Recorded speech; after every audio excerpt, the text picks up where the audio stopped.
Et qu'est-ce que vous voyez exactement? Que voyez-vous en Pardon? ce moment? Oui. Le topo, la première. Bon, voilà. Bonsoir tout le Un monde. instant, un instant, docteur Angèle. Oui. Lucia, apparemment, vous partagez le... Parfait. Alors, on Bon, peut alors, commencer? oui, je pense que oui. Alors, bonsoir tout le monde. Bonsoir, chers auditeurs. Nous revoilà ce soir pour un autre webinaire qui aura comme sujet échographie obstétricale, état de l'art. Alors, la présentatrice ce soir, c'est le professeur Dr Lucia Carpinetta. Elle est médecin radiologue pédiatrique. Elle est experte en échographie, en imagerie fœtale. Elle est de l'hôpital de Montréal pour enfants. Elle est du Centre universitaire de santé, McGill, je ne sais pas que je dis bien, et professeure agrégée de l'université McGill au Canada. Bonsoir, professeur. Alors, bonsoir à tous et merci d'être de la partie. Voilà. Je dois vous aviser que c'est la première fois que je donne ce cours en français. Je l'ai déjà donné, mais en anglais. Alors, peut-être que mes petites tournures de phrases vont être un peu pas trop familières. Si c'est le cas, arrêtez-moi. On va faire la petite correction sur le tas. D'accord, on va s'adapter. Okay? Merci. Okay. Merci. Alors, comme panéliste, je vous présente d'abord le docteur Michel Mwimba. Il est gynécologue obstétricien à l'hôpital privé de Vitry. Diagnostic. Il a fait les études de, il est en diagnostic anténatal et en médecine fœtale. Il est du centre d'imagerie Paris-Est de Montrévin en France. Dr Michel Mwimba est diplômé d'échographie gynécologique, obstétricale et sénologique de l'université Paris 12 en France. Dr Anabila, elle réside à Kinshasa. Elle est gynécologue obstétricienne avec un diplôme d'études spéciales interuniversitaires UCL-ULB de Belgique en échographie gynécologique et obstétricale. À Kinshasa, elle est consultante aux cliniques Bilam, au centre médical de Kinshasa CMK, au centre médical Diamant, à SOS Médecins de Nuit, pour ne citer que cela. Voilà, nous avons déjà perdu quelques minutes. J'ai présenté les panélistes et moi, la modératrice, c'est Dr Angèle Bogotazia, inutile de présenter. Voilà. On va commencer maintenant. Professeur Lucia, vous avez la parole. On peut commencer. Merci. Parfait, merci beaucoup. Alors, bon, le thème de ce soir, c'est l'échographie anténatale, les zéros, c'est-à-dire les choses de base que tout le monde devrait être familier si on va commencer à faire des examens en échographie obstétricale. Alors, je passe de façon express par-dessus l'évaluation du premier trimestre, soit de viabilité et les mesures, comme par exemple les mesures de longueur, couronne, croupion, etc. Et on passe directement à l'échographie de deuxième trimestre. Qu'est-ce qu'on appelle l'échographie de niveau 2? Et c'est l'examen détaillé anatomique du fœtus, fait habituellement entre 18 ou 16 au Canada et 22 semaines. D'habitude, c'est la période où on le fait, là où on voit que le fœtus est suffisamment grand pour en avoir des détails anatomiques clairs à l'échographie. Et ça permet aussi la détection d'anomalies qui n'auraient peut-être pas été vues avant cette période-là. C'est un examen de screening qui doit être fait suffisamment tôt dans la grossesse pour permettre l'interruption de grossesse si c'est désiré par la maman ou le couple. Alors, il y a une polémique entre c'est quoi un examen de niveau 2 ou de niveau 3? Est-ce que le niveau 2, c'est inférieur à un niveau 3? Ou en théorie, l'examen de niveau 3, c'est fait par quelqu'un d'expérience dans un centre tertiaire. Mon opinion est un examen détaillé est un examen détaillé. Point, à la ligne. Si on n'est pas capable de faire un examen complet avec confiance, il serait mieux pour référer la patiente à un centre d'expérience parce que lorsqu'on produit des résultats qui sont ambigus ou il y a un conflit entre une version et l'autre, ça ne fait que causer de l'angoisse aux parents. Ils ne savent pas vraiment à qui croire maintenant. OK? Alors, le but de notre session, ça serait de revoir les étapes de l'évaluation anatomique du fœtus pour recherche de malformations non visibles lors du premier trimestre. Ça prend quoi? Bien, ça prend premièrement quelqu'un qui est formé en échographie et quelqu'un qui en fait de façon régulièrement et qui est aussi actif avec la maintenance des compétences. D'habitude, il y a aussi lieu d'avoir un pattern pour référer les patients si on rencontre une anomalie. Donc, patient retrouvé avec anomalie X, où la référer, quand la référer, à qui la référer.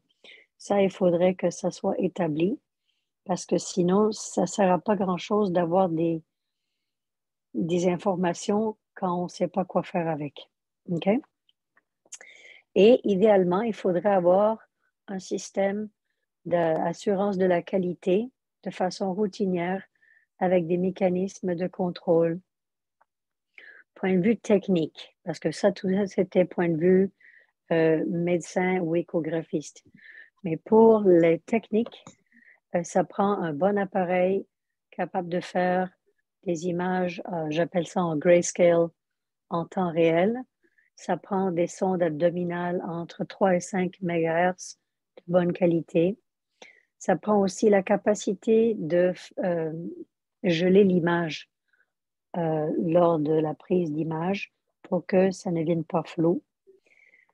Capacité aussi de prendre des mesures avec des calipers électroniques et aussi la capacité d'emmagasiner ou imprimer les images pour fin de suivi, de contrôle, d'assurance de la qualité, etc.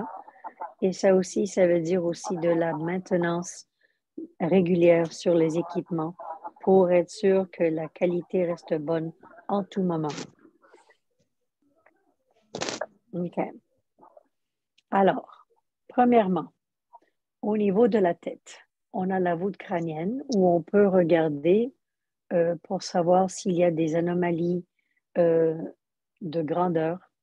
On mesure la taille, le diamètre bipariétal, le diamètre occipitofrontal, la circonférence crânienne, à savoir si lorsqu'on mesure contre les dates de la grossesse, est-ce que ça va ou c'est trop petit, c'est trop gros, comment ça se compare? La voûte crânienne, elle peut avoir aussi des problèmes de forme, il peut y avoir des défauts comme un céphalocèle, il peut y avoir des problèmes de densité. Il faut faire attention si on voit un petit peu trop bien le cerveau, ça pourrait indiquer un crâne qui n'est pas suffisamment minéralisé.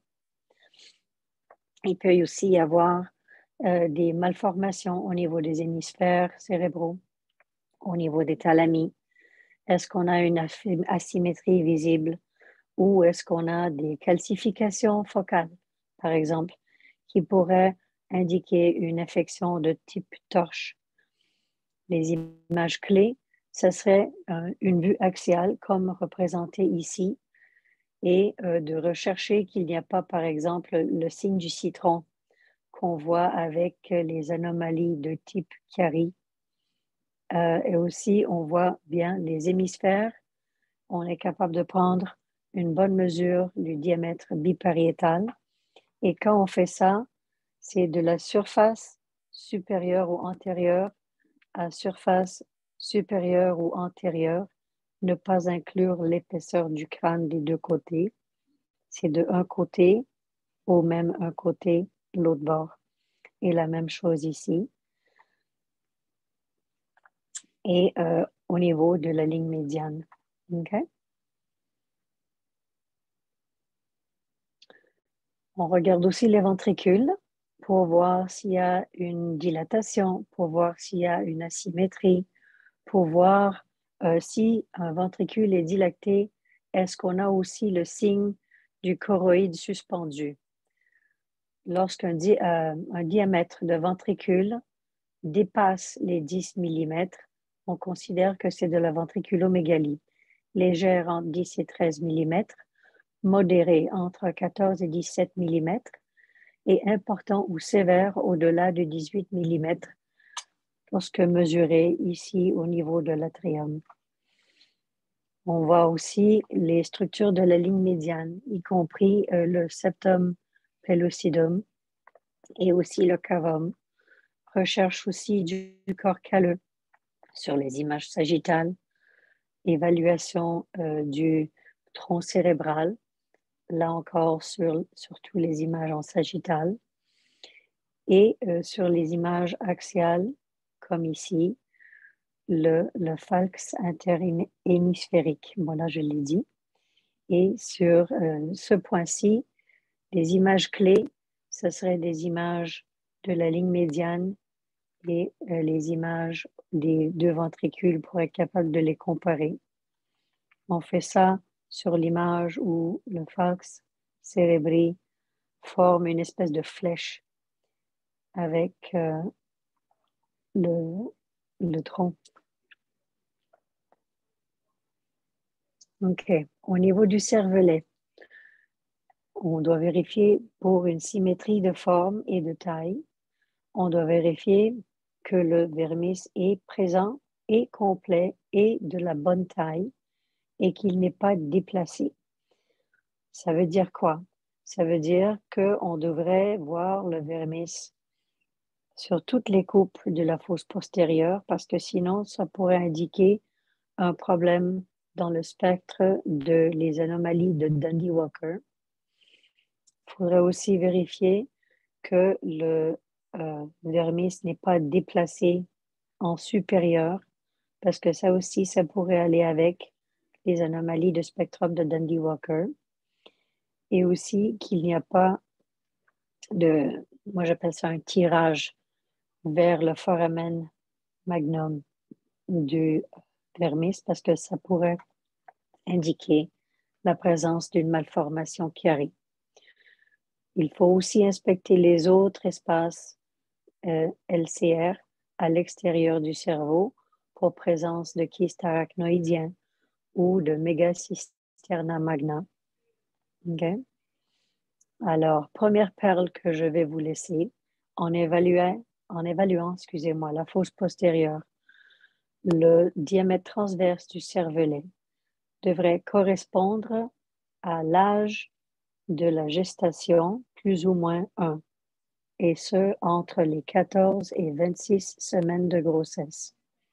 Après 26 semaines, le cervelet grandit beaucoup plus rapidement, mais entre 14 et 26, la taille va correspondre à peu près à les semaines de grossesse de cet embryon. Les images clés à prendre ici, là encore des images de la ligne médiane en sagittal pour voir bien le vermis et les images axiales de la fosse postérieure comme ici à la recherche, moi j'appelle ça le signe de la banane où le cervelet semble enveloppé autour du tronc et ça n'arrive que quand on a une anomalie de Chiari. Il faut bien aussi regarder au niveau du visage plusieurs structures, à commencer avec les yeux. Présence des yeux, parce qu'il y a certains patients qui peuvent avoir une micro-ophtalmie ou une crypto-ophtalmie, c'est-à-dire une agénésie des yeux. Il faut vérifier aussi que la taille et la forme est normale. Et quand je dis que la forme est normale, ça inclut aussi d'être capable de visualiser les lentilles à l'intérieur. OK? Deuxième perle que je vais vous laisser ce soir, c'est que la distance entre le centre d'un globe oculaire au centre de l'autre va lui aussi correspondre à l'âge gestationnel en semaines, plus ou moins 1. Alors, il y a moyen de vérifier si on a un problème de hypothyroïsme ou hyperthyroïsme qui peut présager d'autres anomalies qu'on doit investiguer. Okay? Les images clés ici, c'est les images en axial et en coronal des orbites. Au niveau de la lèvre supérieure, moi j'appelle ça le signe du bisou. On voit le nez, lèvre supérieure, lèvre inférieure. Cette vue est importante car lorsqu'on est capable de bien voir une lèvre supérieure continue, ça veut dire qu'on n'a pas de problème de fente labiale. Les fentes palatines, c'est un petit peu plus difficile à trouver, mais au moins les fentes labiales, on va les trouver avec cette vue. Okay?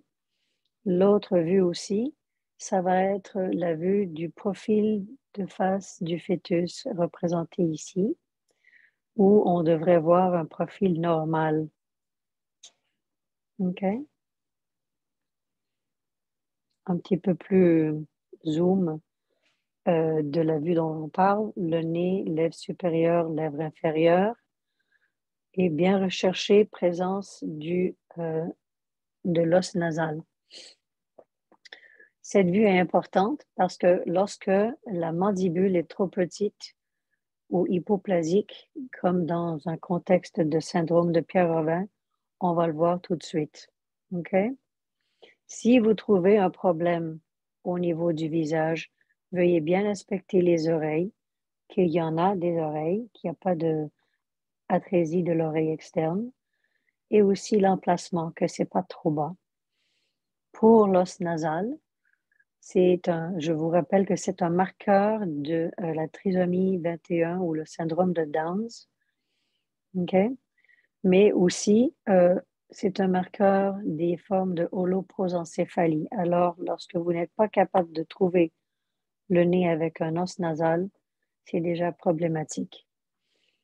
Lorsque vous avez cette vue, prenez quelques secondes pour observer la déglutition, surtout si on est dans un contexte de très peu de mouvements fœtaux ou suspicion de masse au niveau de la tête ou du cou ou un contexte de polyhydramnios. La déglutition va être importante, à savoir si le fœtus en est capable, parce que sinon, ça pourrait être une pathologie d'ordre neurologique qui pourrait donner le polyhydramnios. Au niveau du rachis, on regarde en sagittal et en transverse, surtout aux extrémités du rachis, en cervical et en lombosacré, car c'est là qu'il y a un plus grand risque de défaut de tube neural. Il ne faut pas juste chercher en postérieur, mais aussi en antérieur pour des masses paraspinales, parce que ça pourrait représenter des myéloméningocèles ventrales, un tératome sacro-coccygien, une dysgénésie sacrale ou d'autres.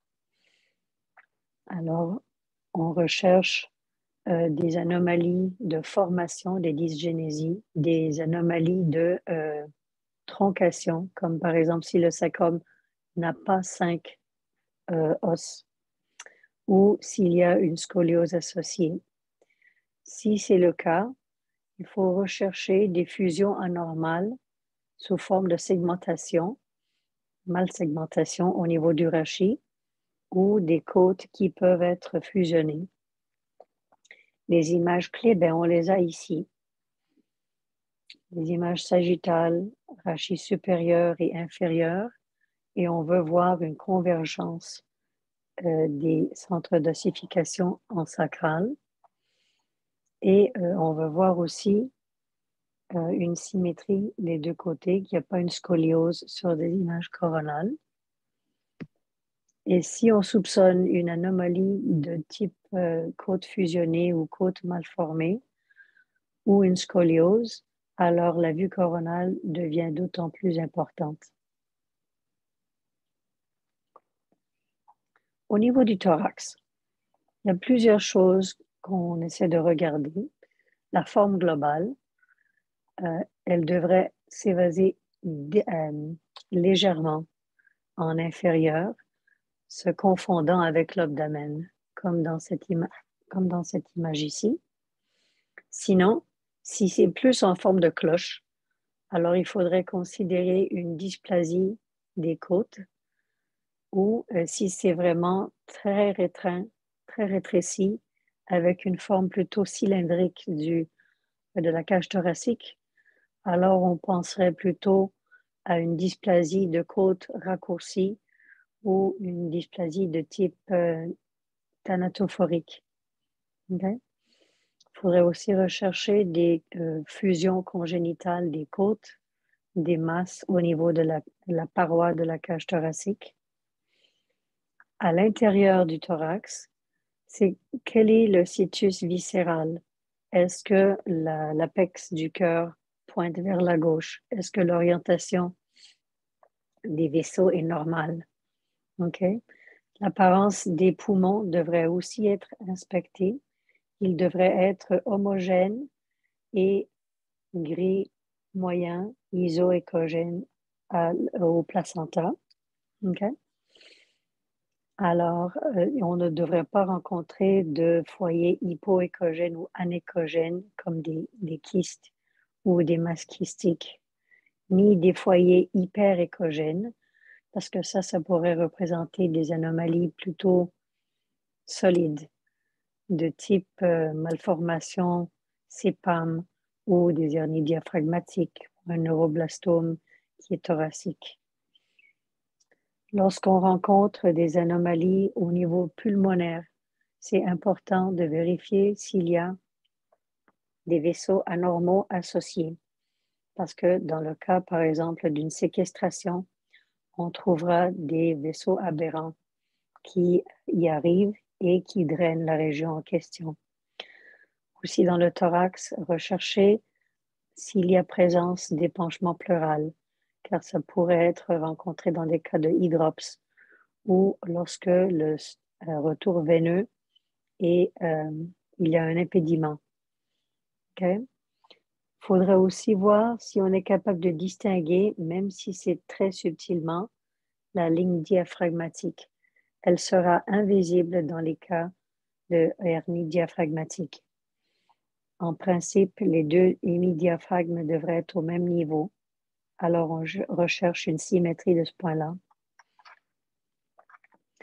Si on a rencontré des lésions de type hernie diaphragmatique, il sera important de mesurer aussi le ratio entre la circonférence crânienne et le poumon, car le ratio LHR a des implications pronostiques. Si c'est inférieur à 0,6, c'est le pronostic est très réservé.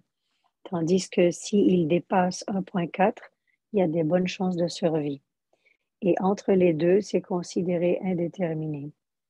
Il faudrait aussi rechercher des signes de chaos, l'occlusion des voies respiratoires supérieures congénitales. Okay? Ça pourrait être vu dans une atrésie de la trachée. Ça va impliquer qu'on aura une accumulation de sécrétions pulmonaires, une soi-disant hyperinflation des poumons, mais avec une augmentation progressive de la pression intrathoracique et éventuellement, ça va prévenir un retour veineux normal de la veine cave inférieure et résulter avec un ascite et aussi un mal développement pulmonaire. Donc, rechercher les signes des obstructions des voies aériennes supérieures. Les images clés, on les voit ici. Une belle image en coronale et en axial au niveau du thorax, démontrant, par exemple, les poumons en longueur maximale et en axiale, l'orientation des grands vaisseaux. On voit ici l'artère pulmonaire avec les branches droite et gauche, l'aorte et la veine cave qui commence à faire sa jonction.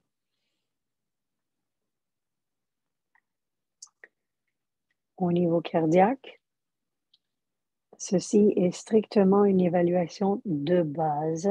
Il ne s'agit pas d'un examen détaillé de échographie fétale, mais les images de base devraient nous aider à déterminer l'orientation de l'apex. Il devrait être à 45 degrés, plus ou moins 20. Il devrait être vers la gauche. S'il est vers la droite, déjà ça implique une dextrocardie. Et quand le cœur n'est pas dans la forme normale, il faudrait aussi rechercher présence de malformations associées. Et on va regarder ça dans quelques instants. Il faudrait aussi vérifier le ratio cardio-thoracique, c'est-à-dire sur des images axiales, les structures cardiaques ne devraient pas occuper plus qu'un tiers de l'aire transverse du thorax au même niveau. Et aussi sur les mêmes images, à vérifier s'il y a présence d'épanchement péricardique. Alors ça, c'est sur les images axiales. Nous avons aussi les vues 4 chambres qui ressemblent beaucoup à la vue axiale, mais c'est un petit peu incliné pour avoir les 4 chambres cardiaques sur la même image. Et là, on essaie de voir que les valves sont bien orientées et qu'on n'a pas, à titre d'exemple, une valve tricuspidienne qui est beaucoup trop basse parce que ça voudrait indiquer une anomalie de Epstein. On voudrait voir que le ventricule droit n'est pas plus gros que le ventricule gauche ou plus musculaire parce que ça pourrait indiquer alors qu'il y a une pathologie obstructive à droite. OK? Alors, c'est des features, des caractéristiques qu'on recherche. OK?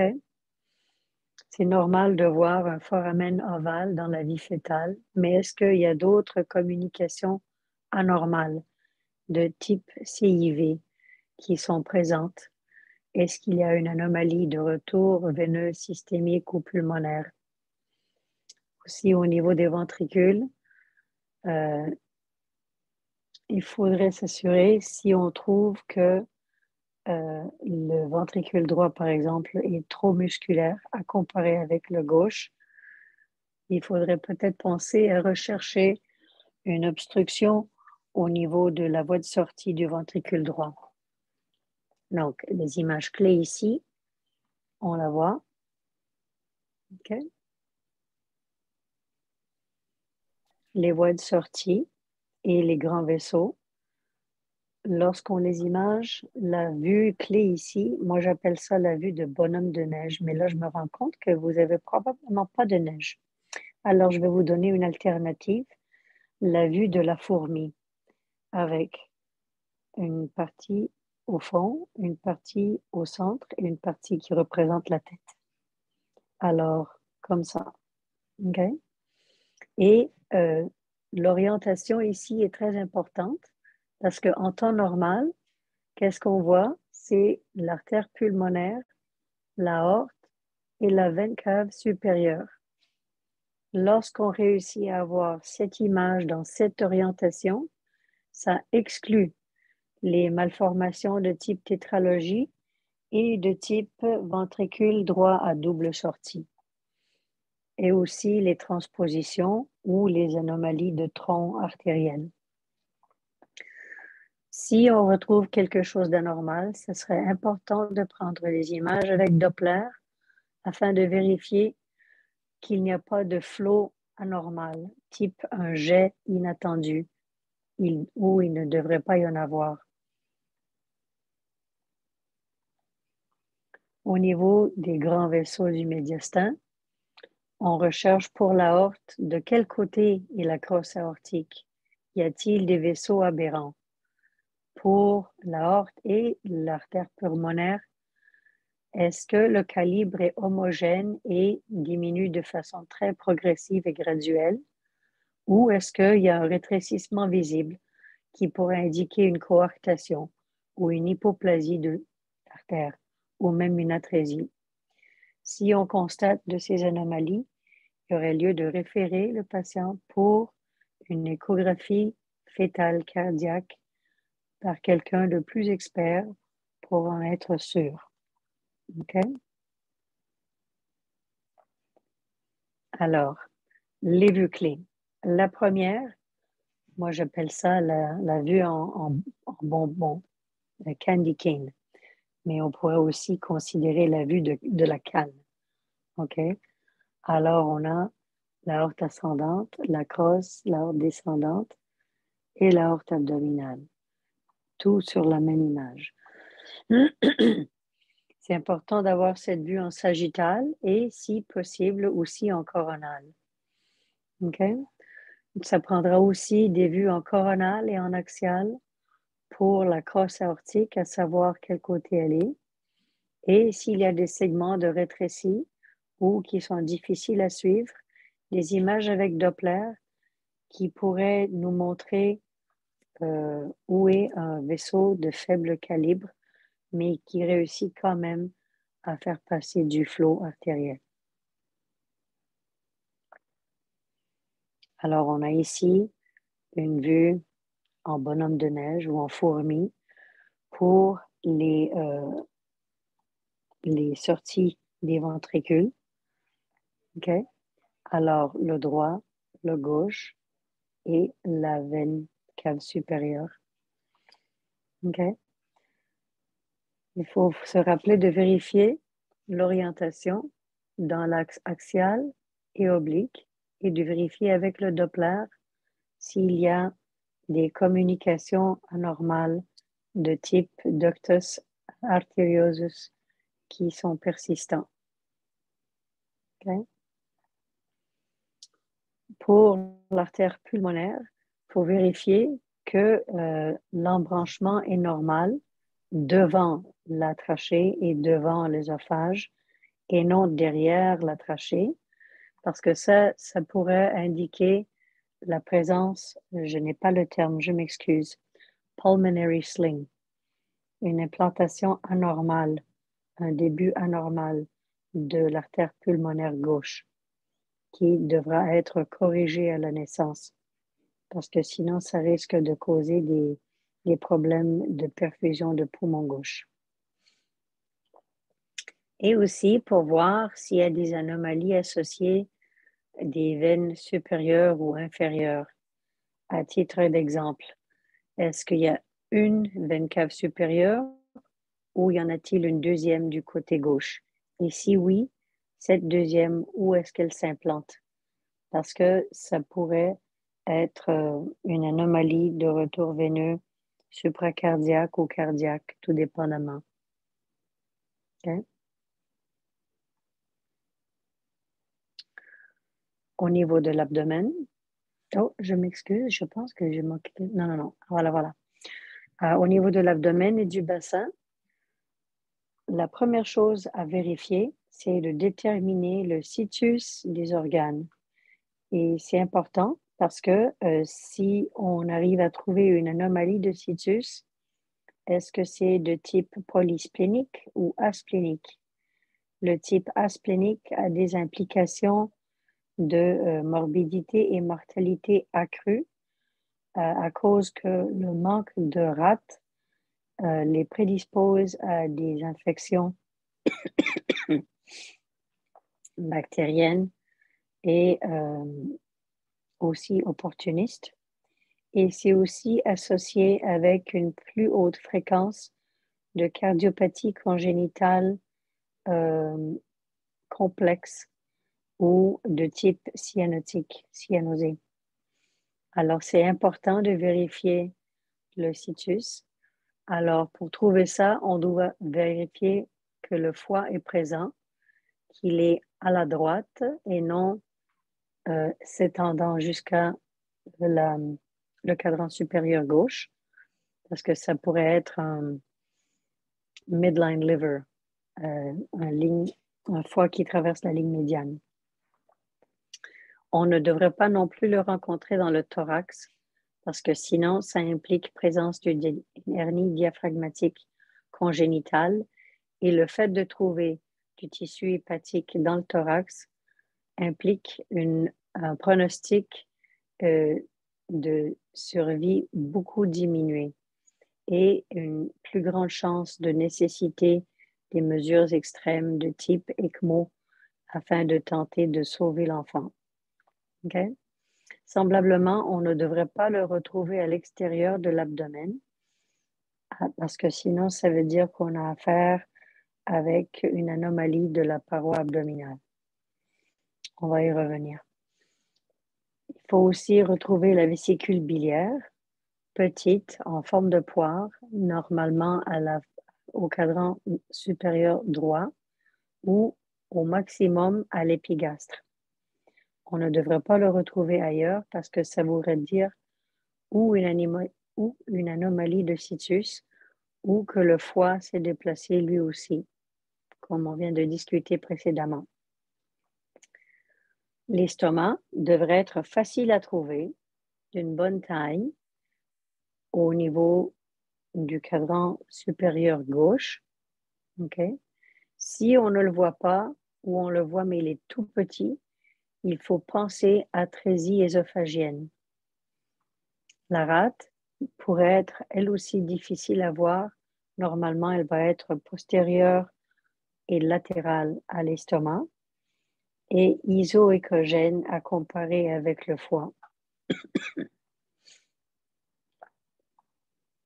Okay. Et on le déclare un enfant asplénique que si on n'arrive pas à trouver ni dans sa place habituelle, ni ailleurs dans l'abdomen non plus. C'est seulement à ce moment-là qu'on pense à la variante asplénique d'une anomalie de situs. Après ça, on a aussi le système urinaire. Les reins, il devrait y en avoir 2, un de chaque côté, et normalement, juste sous les côtes, donc en position paraspinale lombaire haute. Si on n'arrive pas à les trouver parce qu'ils sont devenus écogènes ou ils sont atrésiés, il y a moyen de vérifier qu'il y en a eu 2 reins en faisant un Doppler couleur des artères, à voir si on arrive à trouver un jet de Doppler bilatéral ou unilatéral. Ça nous laisse savoir où sont ou où étaient les artères rénales. Okay?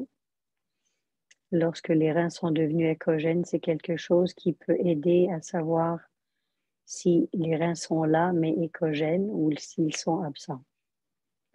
Il faudrait aussi vérifier, la vessie urinaire devrait être très facile à trouver, ronde et se vidant spontanément pendant l'examen. Si on n'arrive pas à la voir, il faudrait rechercher des causes de oligohydramnios ou de oligurie de type obstruction urinaire haute ou agénésie des reins ou reins avec autre pathologie, de sorte que le fœtus n'arrive pas à fabriquer, à créer de l'urine. Okay? Et dans le rétropéritoine, l'aorte devrait être facile à trouver et il devrait y avoir une veine cave inférieure à la droite de celle-ci. Si on en trouve 2, ça veut dire qu'il y a une duplication de la veine cave inférieure. Okay? Et si on n'en trouve pas, au moins en suprarénal, ça pourrait indiquer une veine cave soi-disant interrompue. Au niveau de la paroi abdominale, ça c'est plus sur les images axiales. Il faudrait être sûr que le contour de la paroi abdominale est lisse et continu tout autour et qu'on n'a pas une insertion ectopique de l'ombilic, pas sur la paroi abdominale, mais par-dessus un petit amont de tissu, parce que ça voudrait dire un omphalocèle. Ou qu'il n'y a pas une implantation directement sur la paroi abdominale, mais à côté de contenus abdominaux qui semblent extrus à l'extérieur de l'abdomen, parce que ça voudrait indiquer un gastroschisis. Donc, c'est important de vérifier que la paroi abdominale est intacte. Alors, voici une image en axial. On a l'implantation du cordon ombilical sur une paroi abdominale qui est par ailleurs ronde et lisse.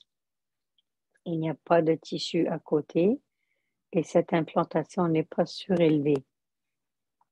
Okay? Alors voilà. Pour les structures elles-mêmes, le foie présente un aspect uniforme. Il faudrait rechercher la veine porte avec la jonction à la veine ombilicale. Et c'est à ce niveau qu'on doit mesurer la circonférence abdominale. La vésicule biliaire devrait être visible, ainsi que la rate. Donc, sur cette image, la rate, elle est ici, derrière l'estomac. Voici la veine porte, la jonction avec la veine ombilicale. Okay? Et les vaisseaux au niveau du rétropéritoine seraient situés ici. Important de se rappeler, l'aorte, elle devrait être un petit peu plus large que le calibre de la veine cave inférieure. Au niveau de l'estomac, on essaie de voir si on peut bien le visualiser facilement. La forme et l'emplacement devraient être corrects. Et il faudrait aussi voir si c'est trop dilaté, y a-t-il d'autres trouvailles qui pourraient faire penser à des anomalies associées du tractus digestif, type anse dilatée en aval, qui pourrait laisser présager une occlusion intestinale, ou des anses intestinales dites hyperéchogènes. Mais pour être hyperéchogène, il faudrait qu'elles soient plus échogènes que les structures osseuses. C'est là qu'on les qualifie de hyperéchogènes. Et ça, c'est important car c'est un marqueur pour la fibrose kystique. Au niveau du système urinaire, il y a quelqu'un qui fait des... J'entends des petits bruits. Okay.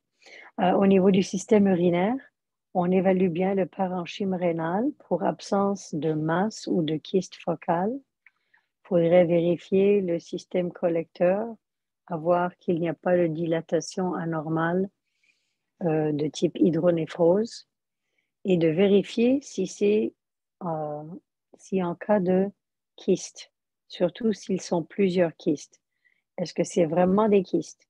Et le patient a, si c'est unilatéral, ça pourrait être une dysplasie multikystique rénale, versus si c'est bilatéral, est-ce que ça pourrait être une situation de polykystose autosomique mais déclarée en anténatal versus une hydronéphrose sévère où il ne reste plus de parenchyme et le tout semble être simplement un amas de kystes des deux côtés. Si on est capable de faire communiquer les kystes entre eux, ce ne sont pas des kystes. C'est une hydronéphrose sévère. Là, je vais vous donner une autre perle. La taille, la longueur rénale, comme ici, en millimètres, va correspondre, vous direz plutôt, à l'âge gestationnel en semaine plus ou moins 3, à travers le 2e et le 3e trimestre. Alors, si on est dans une instance où on n'est pas sûr sur l'âge du fœtus, il y a plusieurs petites mesures qu'on peut voir si elles sont toutes concordantes pour nous clarifier l'âge gestationnel. OK? et de voir aussi la vessie urinaire, qu'elle est présente, on est capable de la visualiser. Ça veut dire que le fœtus produit de l'urine, qu'elle n'est pas développée de façon démesurée. Elle est trop grande parce que ça pourrait indiquer une obstruction urétrale de type valve urétérale postérieure. OK? Et présence d'acide, si jamais, et des trouvailles ancillaires, présence de kyste abdominal, présence de masse abdominale ou autres trouvailles suspectes. Alors ici, on a un exemple, image coronale. La tête serait ici, les fesses ici. On a les deux reins démontrés ici. Okay? Et s'ils étaient devenus isoécogènes aux autres contenus abdominaux, voici l'image avec Doppler couleur qui permet de distinguer qu'il y a effectivement des artères rénales des deux côtés de l'aorte. Donc, il y a bel et bien deux reins. Ils ne sont peut-être pas normaux, mais il y en a deux. OK? Et des images ici au sujet de la vessie urinaire en axial. Et des fois, lorsqu'elle est très pleine, ça peut monter jusqu'au niveau du nombril.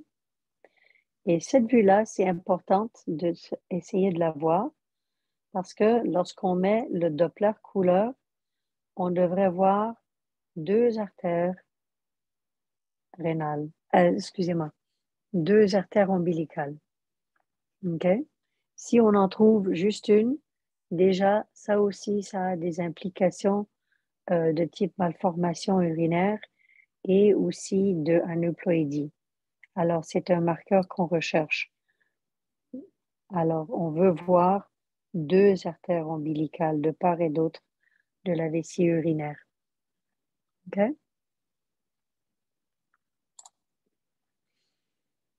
Alors, maintenant, on passe aux extrémités. Alors, les extrémités, je vous dirais de vérifier, ça semble être un peu de base, mais de vérifier qu'il y a bel et bien deux bras et deux membres inférieurs et que les os à l'intérieur ont une forme lisse et droite et qu'il n'y a pas de fusion anormale ou autre lésion focale. En principe, les os des extrémités devraient être proportionnels, les membres supérieurs versus les membres inférieurs. Ils devraient aussi être proportionnels entre droite et gauche et aussi de façon générale entre proximal et distal, avec une très petite différence.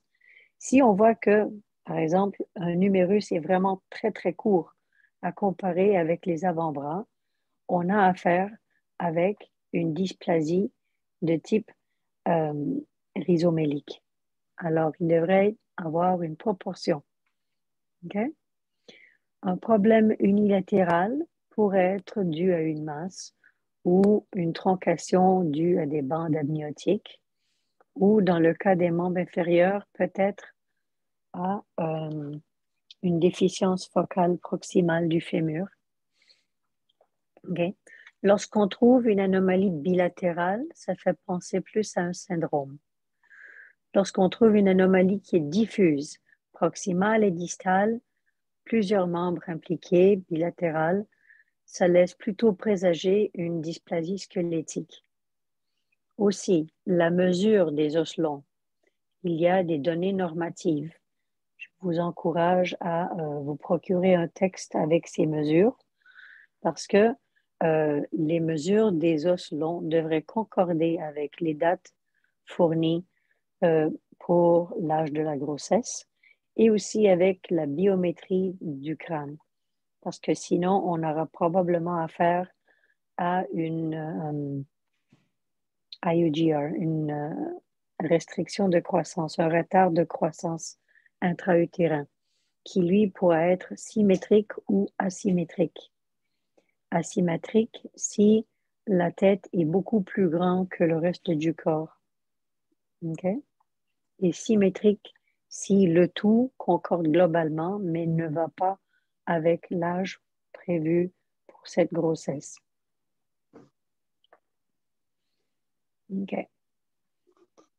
Alors, point de vue évaluation, il y a une évaluation segmentaire, proximale versus distale, de type humérus versus avant-bras. Il y a aussi préaxial versus post-axial. Est-ce que, par exemple, le pouce est trop petit ou mal formé ou complètement manquant? Ou est-ce qu'il y a une anomalie post-axiale au niveau du petit doigt de la main? Est-ce qu'on a, plus, par exemple, des doigts supranuméraires, une polydactylie? Ou est-ce qu'on a une réduction, on manque de doigts, ou on a un défaut de formation segmentaire ou au complet d'une des extrémités? Okay? Et lorsque vous êtes à la recherche de ces images, la main par exemple, on veut voir qu'il y a 5 doigts, restez quelques secondes pour vérifier qu'elle bouge bien et qu'elle ne reste pas toujours en forme de point. Parce que ça, déjà, c'est pas normal. Et au niveau des pieds, on va le voir sur la prochaine image, que le pied est 90 degrés au tibia et on n'arrive pas à voir, par exemple, tous les métatarses sur la même vue qu'on voit les deux os de la jambe, parce que ça indique présence d'un pied beau. OK?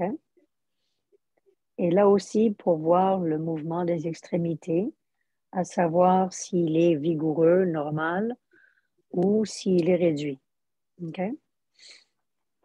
Donc, les déviations au niveau du pied, aussi au niveau du poignet, le nombre d'os, les os dans les mains et dans les pieds, présence de syndactylie, de polydactylie, de doigts manquants.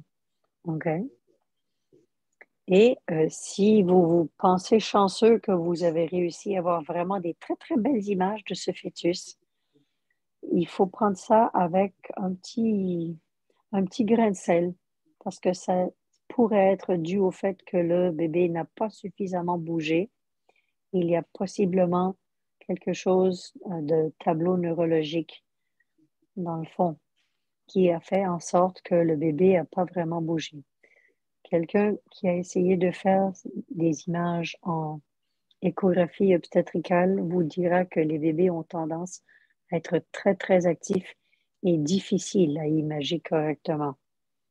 Donc, moi, j'appelle ça too good to be true is always a problem.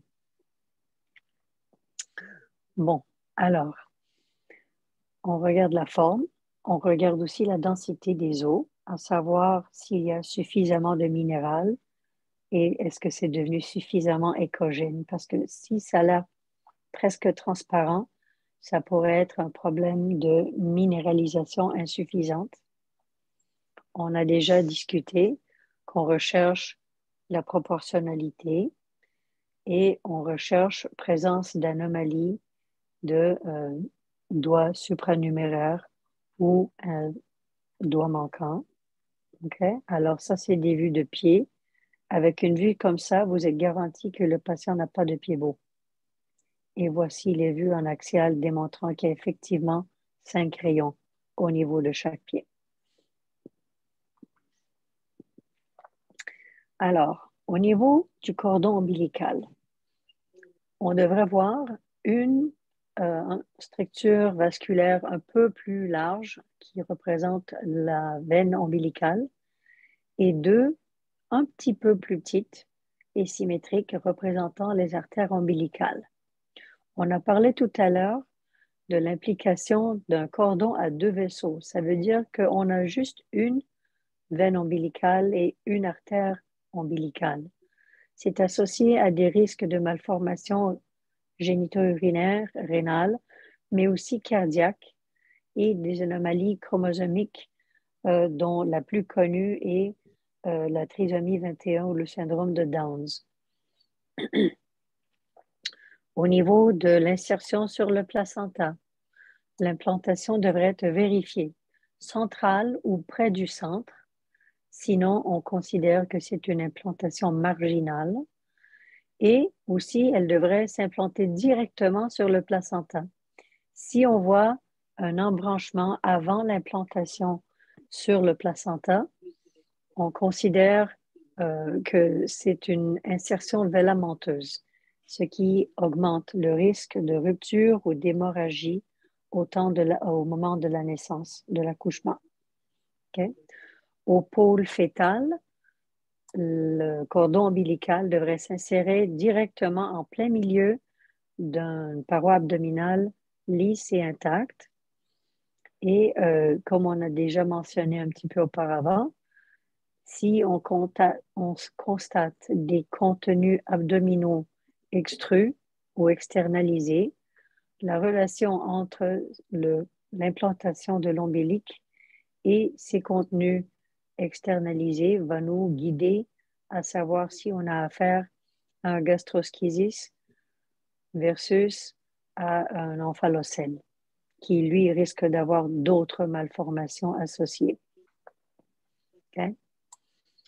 Dû aux mouvements fœtaux qui sont très réguliers, il faudrait aussi s'assurer que le cordon est libre de formation de nœuds ou qu'il n'a pas fait de tour autour du cou, parce que cela augmente le risque pour les asphyxies périnatales. Okay? Alors ici, on a un exemple en image normale et en image avec Doppler de à quoi ressemble un cordon normal.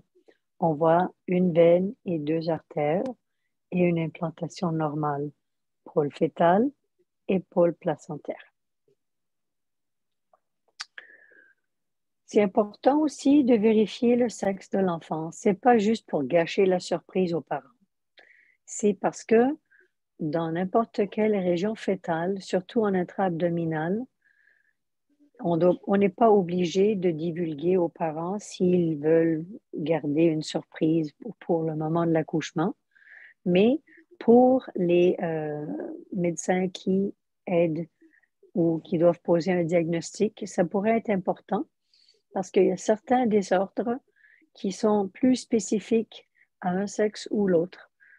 À titre d'exemple, les valves urétérales postérieures qu'on le voit chez les petits garçons, ou une sténose de l'aquéduc liée au chromosome X. Alors, il y a des affaires qu'on va voir chez un sexe qu'on ne verra pas forcément chez l'autre. Alors, c'est important de tenter de regarder. Okay? Alors, ceci conclut la présentation que j'avais pour vous. C'était la version abrégée parce que je sais qu'on avait déjà commencé avec un petit peu de retard. Mais je vous remercie de votre attention. Et là, je suis ouverte à des questions s'il y a quelqu'un qui a des questions. Moi, j'ai une question. Oui. Merci. En combien de temps vous faites vos morphologies? Ça dépend. En général, 30 à 35. Si le bébé bouge beaucoup, ça peut aller jusqu'à 40. Mais après ça, c'est parce qu'on n'a pas aussi l'infinité de prendre des images. Normalement, qu'est-ce qu'on fait? On laisse les technologues, parce qu'on travaille avec des technologues, prendre les premières images. Et si jamais il y a certaines images qu'elles n'ont pas réussi à avoir, on retourne simplement pour essayer de voir les vues manquantes. Mais je vous dirais que la moyenne, c'est 25 à 30 minutes. Voilà. Merci, merci Lucia. Alors, merci pour la présentation. Elle a été très claire. Vraiment, on continue en passant la parole au panéliste Michel Mwimba, qui va vous faire un petit commentaire sur sa pratique et sur ce qu'il pense aussi de la communication. Voilà. Dans l'entretemps, tous ceux qui ont des questions à poser peuvent déjà préparer les questions. Nous allons passer la parole après à l'auditoire. Voilà.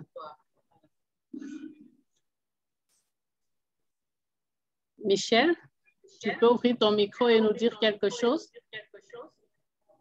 Tu n'as pas actif le micro, s'il te plaît. Michel, active le micro. C'est bon? Vous m'entendez? Oui, là, ça va. Oui, là, on t'entend. Alors, avec ma collègue gynécologue, nous avons beaucoup tiqué sur le temps pour les échographistes canadiens et américains qui font des échographies en 30 minutes, ce qui n'est pas du tout vrai parce qu'ils ont de sonographers. Nous avons des pratiques très différentes et il faut qu'on fasse un petit commentaire pour ne pas décourager ceux qui ont l'ambition de faire des échographies. Et vous nous donnez combien de minutes déjà pour commenter l'exposé de notre collègue? Ben, je pense que je ne limite pas. Je sais que tu seras dans le temps. Voilà. Bon, je serai aidé par ma collègue. On commence par les recommandations. Notre collègue est pédiatre, il est radiologue pédiatre et elle a des recommandations qui dépendent de la société qu'on appelle la Fondation de médecine fœtale américaine. Cette société est basée à Boston et est dirigée par Bena Seraf, qui est une radiologue. Nous, en Europe, on a une fondation de médecine fœtale qui est basée à Londres, qui est dirigée par Kypros Nicolaides. Donc, vous allez voir que nous travaillons très différemment. Elle fait une échographie en 30 minutes, ce qui est impossible en Europe. Pour nous, on a des recommandations. La British College, la Société française, nous travaillons en 15 minutes en moyenne pour une échographie morphologique.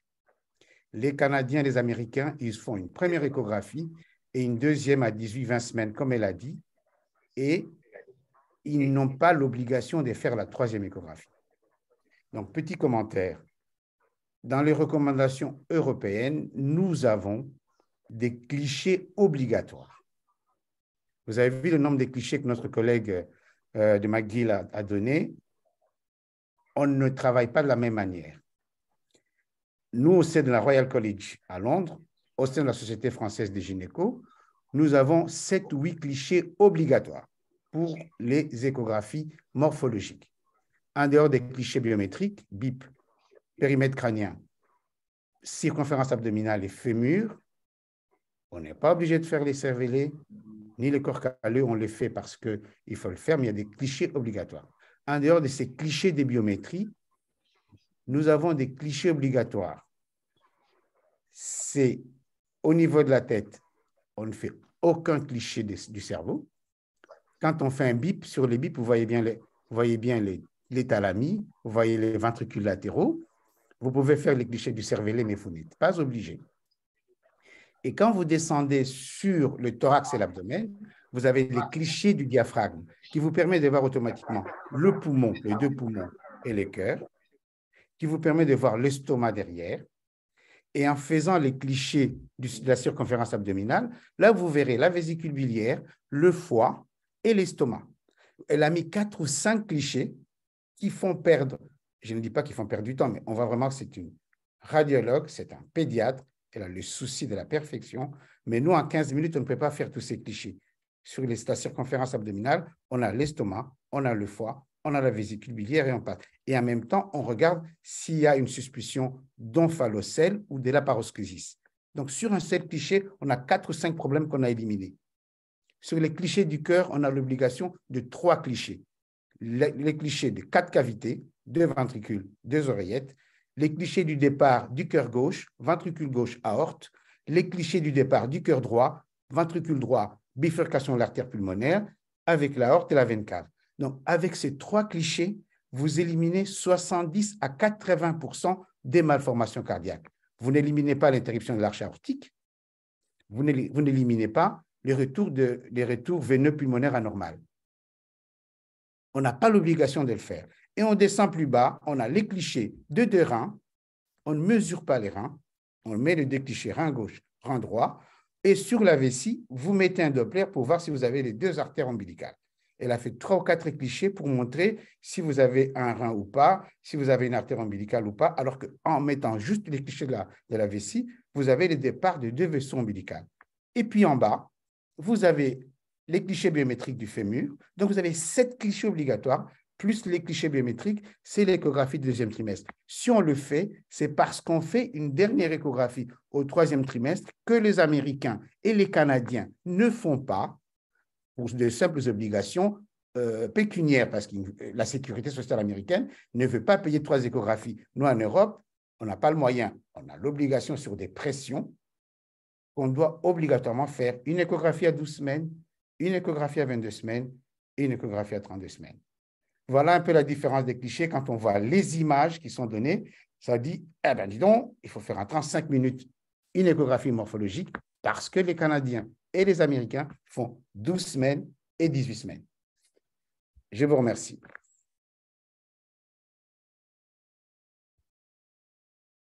Alors, merci Michel pour l'intervention. Je ne sais pas s'il y a une question, si Lucia veut réagir par rapport à ça avant de passer la parole aussi à la deuxième panéliste, Anna. Lucia, est-ce que tu as un commentaire par rapport à ce que Michel vient de dire? Ben non, c'est simplement que je veux bien croire qu'il y a une énorme différence de pratique parce que le contexte de pratique, les ressources disponibles, c'est quand même assez différent et je m'étais douté qu'il y allait avoir une différence. C'est un petit peu plus que qu'est-ce que je m'attendais. Je vous crois bien, mais vous avez très bien expliqué que les images que je vous ai citées, vous finissez par les faire, mais vous les faites au 3e trimestre.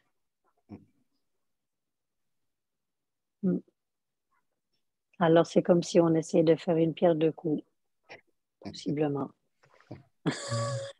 J'avais un commentaire. Oui. Ils font au 2e trimestre et au 3e trimestre, pas seulement au 3e trimestre, parce que comme Michel l'a dit, il y a les items du 1er trimestre, il y a les items du 2e trimestre et il y en a aussi ceux du 3e trimestre. Mm-hmm. Oui, j'ai un commentaire et une question. Oui. En fait, moi, j'exerce aussi au Canada comme Lucia. Je fais beaucoup d'imagerie fétale.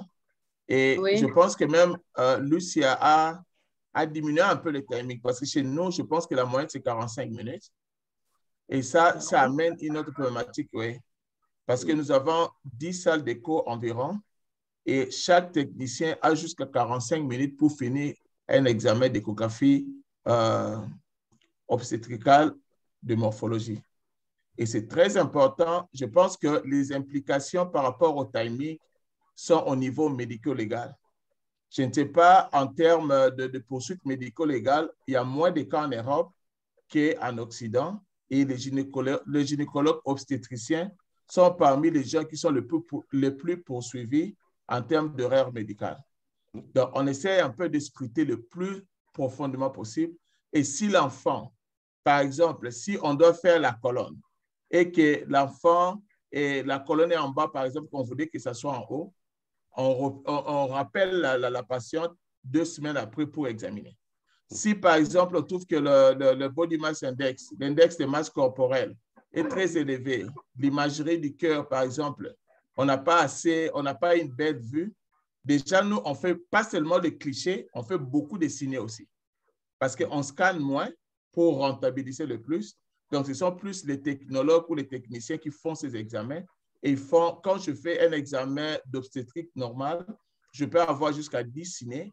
Et quand je fais un examen, parce qu'on est à 2 pour la partie maritime, à faire des examens échographiques cardiaques dédiés, donc pour les malformations cardiaques, et là, ils peuvent aller même jusqu'à 25 signets qu'on doit revoir en tout détail. Pourquoi? Parce qu'en termes médico-légaux, je me souviens quand j'étais en Toronto, le temps pour terminer une grossesse était à 24 semaines sur le plan légal. Donc, si vous rappelez le malade du 3e trimestre et qu'il a déjà une malformation, vous avez dépassé le timing, il y a beaucoup de problèmes de papier pour même terminer la grossesse.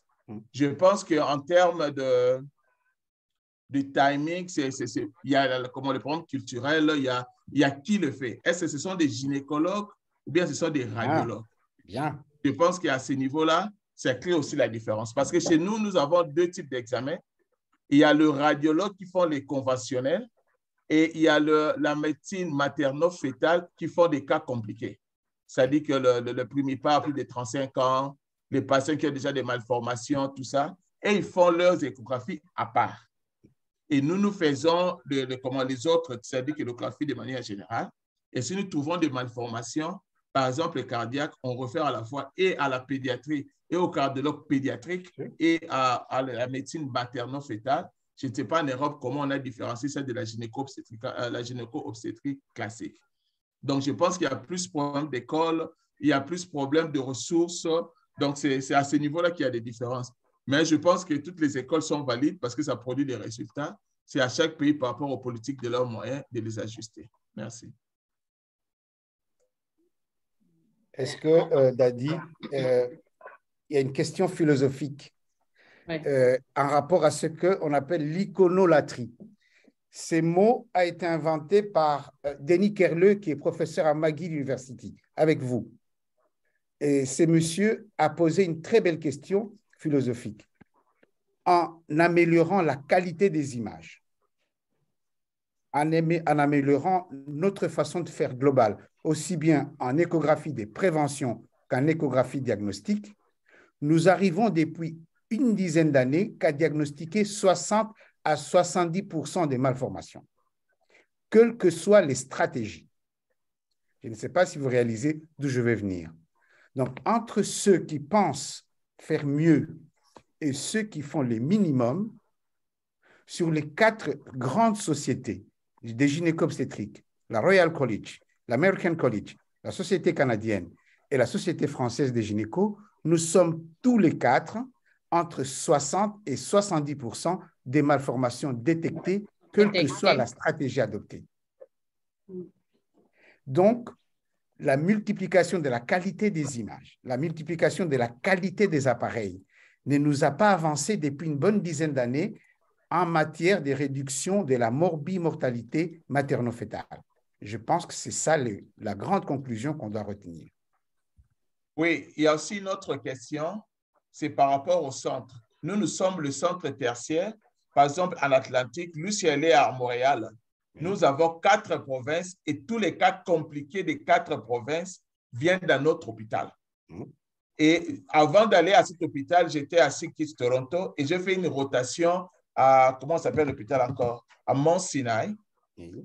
Chez nous, on n'a que 25% des pathologies en échographie obstétricale et ils ont à peu près 70%. Parce qu'on ne réfère là que des cas déjà pathologiques. C'est qui est logique. C'est que tu es un référent. Voilà. Oui, donc nous maintenant, et que ce soit Lucia, que ce soit moi, nous sommes dans le référent. Oui. Voilà pourquoi on est beaucoup plus méticulé, alors que les autres en Europe peuvent être dans le cabinet et ils ont une pratique, ils peuvent référer encore. Nous sommes les stands supérieurs. Voilà ce qui peut expliquer la différence. Je ne sais pas si Lucia peut commenter, parce que j'ai pris sa parole. C'est très clair. On ne va pas monopoliser le débat. Merci. Non, mais effectivement, je pense que le degré de souci du détail dépend du, moi j'appelle ça le filet de sécurité pour ce qui en est d'avoir loupé des petites affaires. Si on sait que si jamais je trouve quelque chose, je peux toujours l'envoyer à Centre X, on va faire quelque chose de time efficient. On va faire le nécessaire et si je trouve quelque chose, ben OK, alors parfait, on va l'envoyer. Mais quand le dernier stop, c'est nous. Et on n'a pas personne d'autre à qui on pourrait refiler le patient, si jamais. Il faut vraiment être sûr de notre coup parce que l'attente dans un centre tertiaire et qu'on va arriver avec tous les points sur les i et tous les t seront croisés. Et le but, c'est pas forcément c'est plus de donner le maximum d'informations possible à la patiente, au couple, au médecin traitant qui doit dealer avec la situation maintenant, à savoir, bon, on a telle situation, on fait quoi avec ça? Le chirurgien qui dit, oui, OK, votre rythme diaphragmatique, inquiétez-vous pas, je suis en mesure de vous régler le problème. Ou bien non, c'est compliqué, il va falloir référer votre enfant, peut-être même vous faire accoucher dans un centre avancé parce que le bébé aura besoin d'assistance presque immédiatement. Notre but, c'est de donner le maximum d'informations possibles et sachant qu'on va être la dernière ressource plus souvent qu'autrement, c'est probablement ça et probablement un début de TOC qui explique le degré de minutie sur lequel on insiste.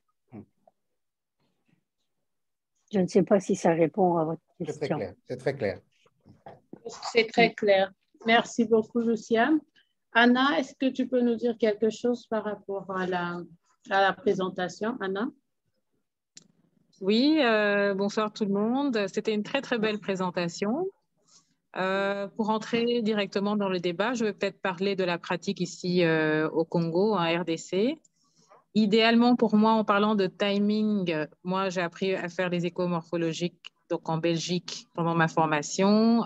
Et idéalement, c'est pour moi 30 minutes. Mais en arrivant ici, je me suis rendu compte que je ne pouvais pas organiser des consultations spéciales échographie morphologique. Ça, les patients ne comprenaient pas que je les voyais pour des consultations prénatales et que je voulais les revoir dans une consultation pour l'échographie. Donc, au niveau culturel, comme Dadi disait, au niveau social, au niveau financier même, où elle doit payer 2 fois le transport pour arriver à l'hôpital.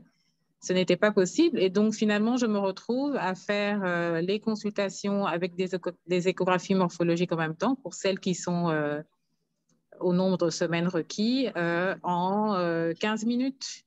Bon, maintenant, Michel a l'air d'être plus ou moins confortable avec ça, mais moi, je ne le suis pas vraiment. Parce que, par exemple, avec ce timing-là, je ne regarde pas la rate. Je n'ai pas le temps des quelques secondes pour regarder si j'ai des mains crispées ou pas. Et je ne suis pas très confortable. Même si je refais une morphologie au 3e trimestre, je ne suis pas très confortable au niveau médico-légal, même si l'impact n'est pas encore le même qu'en Occident ou en Amérique. Voilà, mais je suis obligée de faire avec les patientes qui sont en retard, avec les surcharges de consultation. Mais on ouvre grand les yeux et on s'adapte.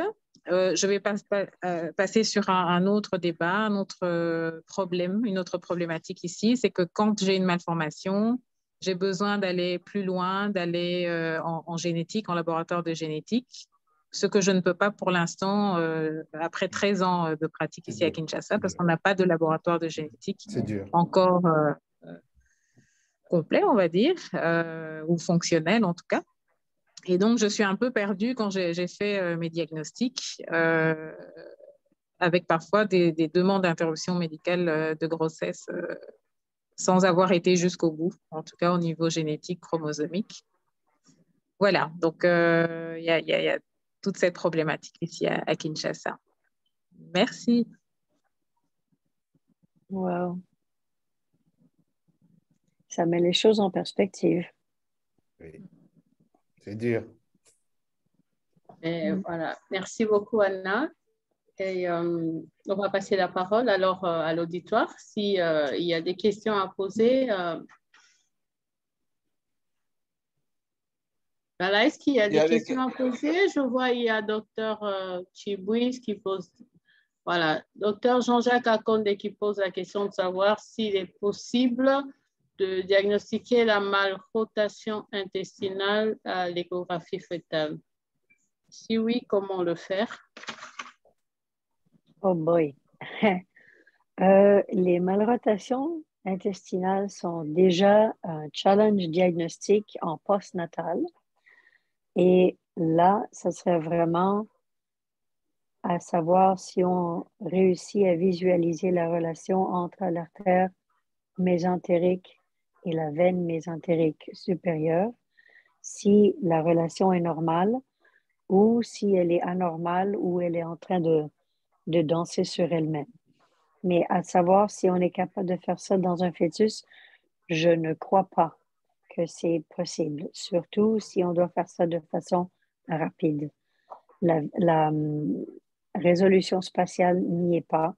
Le bébé bouge beaucoup et c'est des conditions qui sont très risqueuses.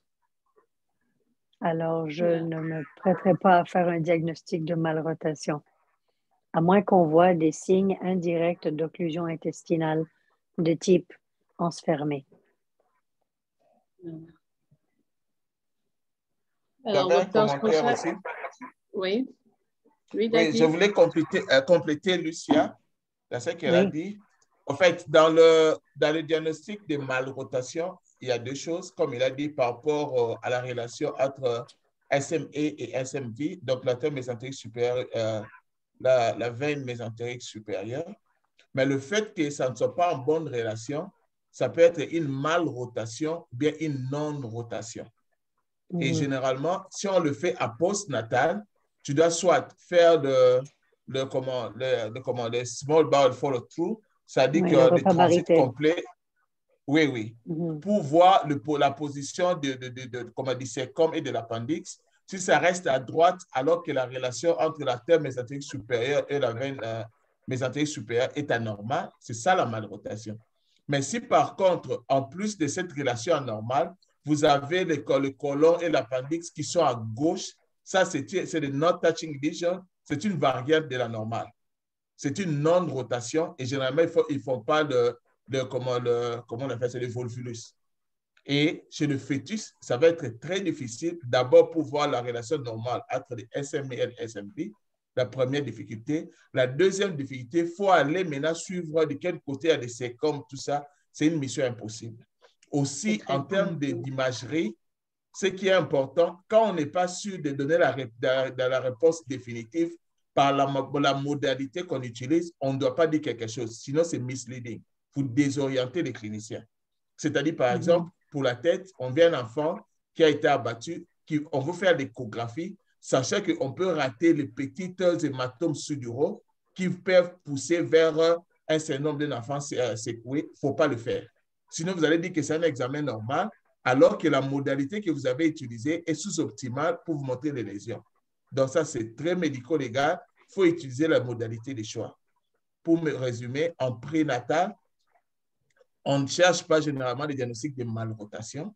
Et souvent, ce n'est pas le problème en prénatal. Le problème, ça vient après l'accouchement postnatal. Merci. C'est là que je voulais en venir. C'est là que je voulais en venir. Alors, Anna, est-ce que je peux poser la question, Anna, est-ce que tu n'as pas appris qu'il y a un laboratoire de génétique à la faculté de médecine? Est-ce que tu es déjà entré en contact avec ou sinon, après, je pourrais te filer leurs coordonnées ou quoi? Oui, il y a Anna? le professeur Mitobi qui est gynécologue aussi, qui travaille pour le laboratoire. On m'entend? Oui. Il y a aussi, oui, il y a aussi le professeur Prosper Lukusa avec son équipe aussi, avec Dr. Chéri et l'autre. Voilà, il y en a deux. Il y a peu, on ne pouvait pas faire de karyotype sur liquide amniotique. Donc, il y a, je pense, 2-3 semaines seulement, le professeur Mikobi m'a dit que voilà, il allait me contacter pour, parce que ça pourrait être effectif là dans quelques temps. Mais jusque-là, on ne pouvait pas faire de karyotype sur liquide amniotique. Ils font quoi s'ils ne font pas ça? Ça, c'est l'élémentaire. Oui. Si on ne fait pas ça, quelle génétique ils font? Je ne sais pas. C'est la première chose déjà. Oui. Ça va aller, il y a des avancées. Une question dans l'auditoire? Une autre question? Ben, dans le chat, j'en vois quelques-unes. Oui. J'en vois juste une. Pourrais-je savoir dans votre pratique, professeur, la fréquence des brides amniotiques? Ben, ils sont quand même assez rares. Hein. On ne les voit pas souvent, mais l'implication est importante lorsqu'on le voit. Alors, c'est pour ça que c'est important d'être en connaissance de qu'est-ce que c'est. Mais je vous dirais, c'est 1 sur 10 000, sinon moins que ça. C'est vraiment pas courant. Voilà, merci. Il y avait une autre question. J'avais une question. Oui. Lucia, est-ce qu'il y a moyen de rappeler les indications de l'IRM fœtal découlant de l'échographie morphologique? Oui, certainement. C'était au fait le sujet d'un autre talk, mais bon, je pourrais vous passer les 30 secondes au moins ici. Pour les anomalies la résonance fœtale, ce n'est pas un instrument à être utilisé pour faire le screening, pour remplacer l'échographie. Il n'est nullement question de remplacer l'échographie. Ça sert surtout lorsque on soupçonne une anomalie à l'échographie dont on pense avoir vu juste la pointe de l'iceberg ou on a vu quelque chose mais c'est pas trop clair, soit parce que la position fœtale est défavorable ou le body habitus de la maman n'est pas propice aux échographies ou on est en contexte d'extrême de liquide amniotique, les oligohydramnios ou les polyhydramnios, où le bébé est tellement loin de la sonde qu'on n'arrive pas à bien voir. Sinon, lorsqu'on a vu quelque chose, mais on doit comprendre un peu mieux qu'est-ce qui se passe. Donc, les anomalies intracrâniennes, où on commence déjà à être un petit peu entravé par le fait que le crâne commence à être minéralisé. Et on voit, mais pas très bien, qu'est-ce qui se passe à l'intérieur. Quand on a une absence de cavum septi pellucidi, lorsqu'on soupçonne une anomalie de la fosse postérieure, parce que des fois, c'est pas facile d'arriver au diagnostic précis. Pour les pathologies intrathoraciques, je vous dirais, lorsqu'on a trouvé des lésions pulmonaires, à savoir, est-ce que c'est une séquestration? Est-ce que c'est un CEPAM? Est-ce que c'est une lésion hybride? Des fois, ça peut être pas très évident en échographie. Déjà, on reconnaît que c'est une autre indication pour la résonance fœtale. Et aussi, on a parlé tout à l'heure, les fentes labiales, c'est très facile sur l'échographie. Les fentes palatines, un peu moins. La résonance fœtale est super pour ça. Ça, je vous dirais que avec ces indications-là, on a retrouvé une bonne partie des indications reconnues pour la résonance fœtale. À notre institution, je vous dirais, les causes les plus communes, c'est ventriculomégalie inexpliquée, où on voit une différence importante dans la taille des ventricules, où les deux ventricules sont élargis, mais personne n'a compris pourquoi. On fait des séquences spéciales pour rechercher la présence de hémosidérine. Et souvent, on la rencontre, qui nous fait présager un saignement de la matrice germinale, mais en anténatal comme cause. Ça et les anomalies de fosse postérieure. Et au niveau thoracique, le pronostic pour les hernies diaphragmatiques.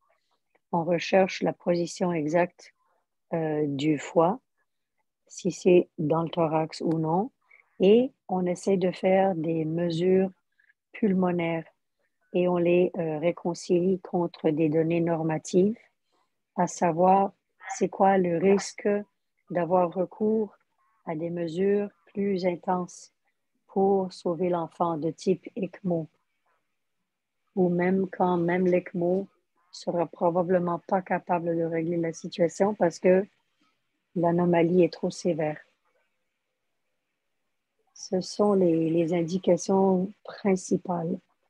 Là, de plus en plus, les personnes sont en train de s'y pencher. Et l'autre qu'on fait moins un petit peu chez nous, mais qui est quand même une autre belle indication, c'est les anomalies invasive placenta, les accreta versus les increta ou les percreta. Parce que des fois, surtout si c'est un placenta qui est postérieur, pas facile à trouver.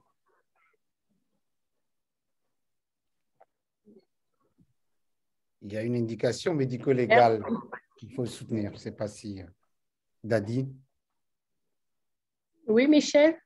Dadi, il y a une indication médico-légale complexe qu'on peut ajouter dans les cas où les experts sont dans le doute. Par exemple, dans les cas d'agénésie du corps calleux, on est entre les malformations complexes où le couple ne veut pas continuer la grossesse, on veut interrompre la grossesse au 4-5e mois en cas d'agénésie du corps calleux, alors que les experts sont dans le doute entre une agénésie et une hypotrophie. avant la signature de 3 experts pour interrompre la grossesse, ils peuvent demander, comme on a vu une fois à Necker, que l'on fasse une IRM cérébrale fœtale avant d'apposer la signature des experts pour interrompre la grossesse.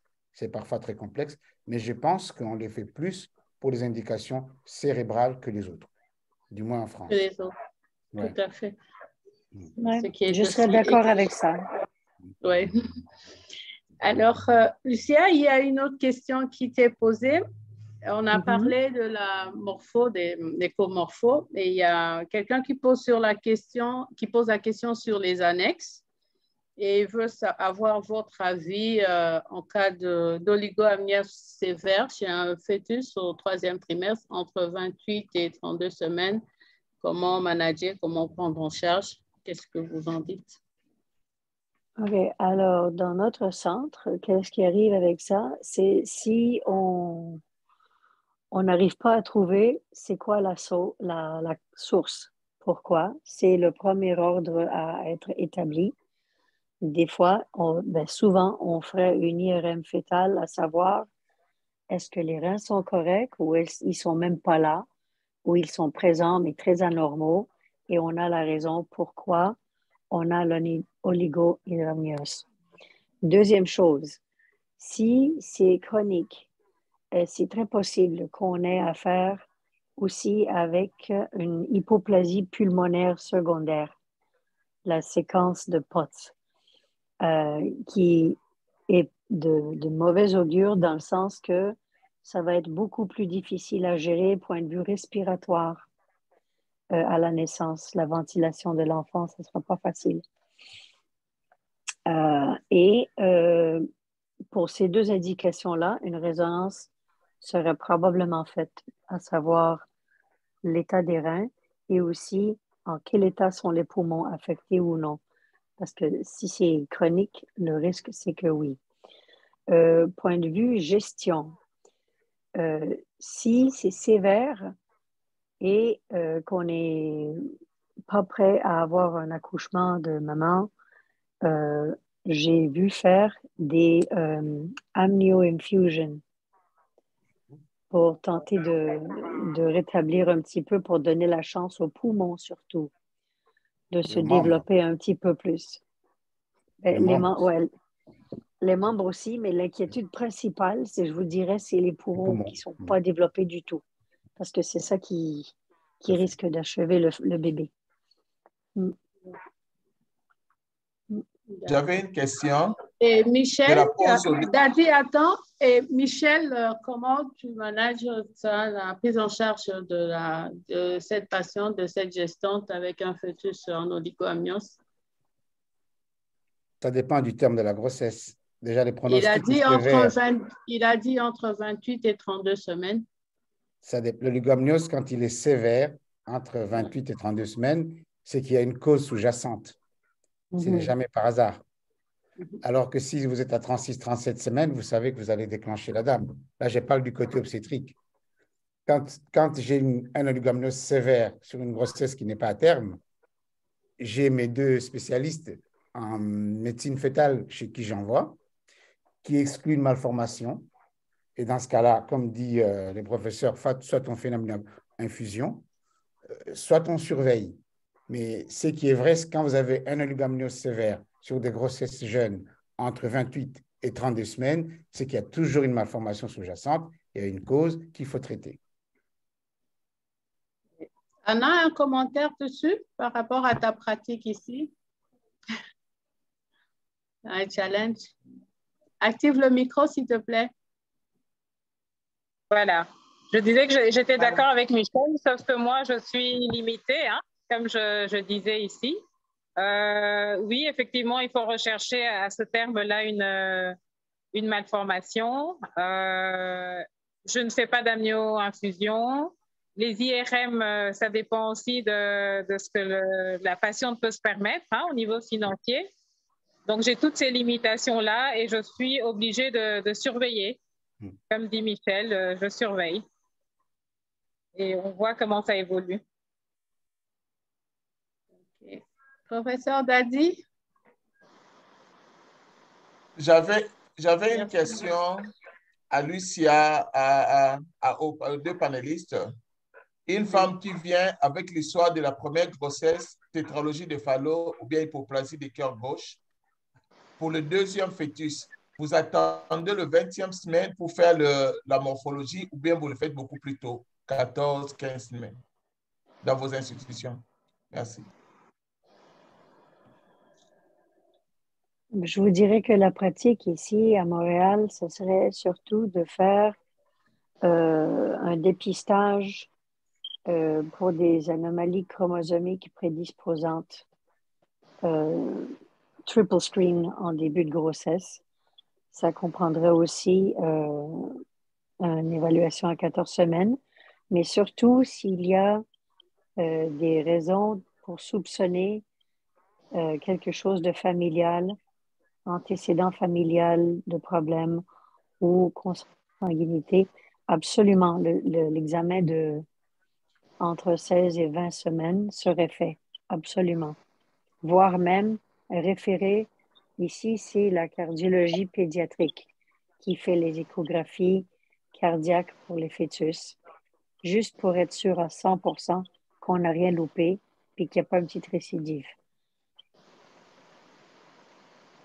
Alors moi, déjà une tétralogie de Fallot, c'est une pathologie cardiaque qui n'est pas comme le canal atrioventriculaire, c'est-à-dire qui est rarement associé à des aneuploïdies. La tétralogie ou l'hypoplasie du cœur gauche est rarement associée à des anomalies chromosomiques. Donc, je m'inquiéterais moins si une dame viendrait me dire qu'elle a eu un canal atrioventriculaire lors d'une grossesse précédente.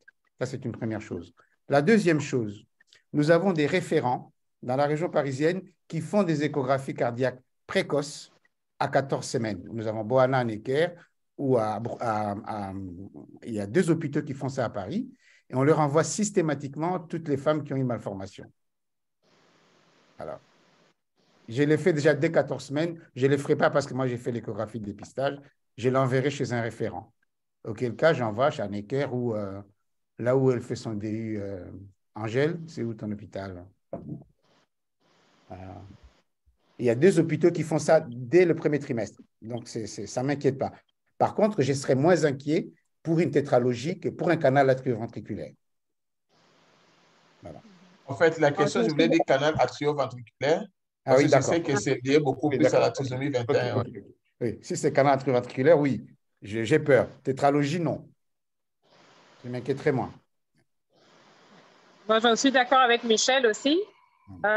Mais il faut savoir qu'ici, moi, j'ai la possibilité d'envoyer le sang en Belgique maternelle, donc pour le NIP test des PNI, oui, où je peux déjà exclure les trisomies les plus fréquentes, 13, 18, 21 et chromosomes sexuels. C'est très malin de ta part. C'est très bien. Voilà, ça permet de me rassurer. Ce n'est pas tout le monde qui sait payer ça, mais voilà, ça permet de rassurer celles qui veulent être rassurées. Mais je n'avance pas la morphologie. Je la fais à 21 semaines. Très bien.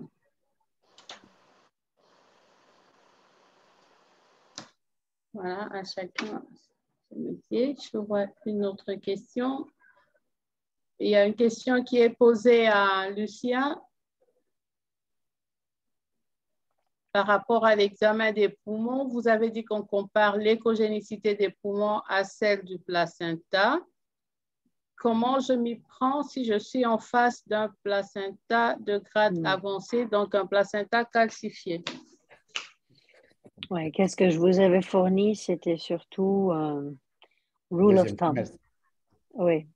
C'est-à-dire, oui, les poumons en général ressemblent de beaucoup le foie, mais ils sont un tout petit peu plus hyper échogènes, mais pas beaucoup. La partie plus importante, c'est que l'aspect devrait être homogène. C'est ça qui est le plus important. Parce que lorsqu'on a une partie kystique, déjà là, c'est un problème. Et si on a une région qui est un petit peu plus hyperéchogène que le reste, déjà ça pourrait aller avec une petite séquestration ou un congenital lobar emphysema, une emphysème lobaire. congénitale. Alors, c'est le fait d'avoir comme des patchs dans le poumon qui ne sont pas homogènes avec le reste des poumons.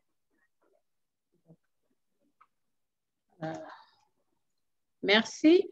Merci beaucoup, Lucia. Je crois que nous allons devoir commencer à chuter. S'il n'y a pas d'autres questions, on va repasser la parole aux panélistes pour les conclusions de la fin avant de passer la parole à Lucia qui va clôturer. Et voilà. Anna, est-ce que tu as un commentaire pour la fin par rapport à la pratique à Kinshasa et tous les conseils à tout cet auditoire composé de beaucoup plus de radiologues?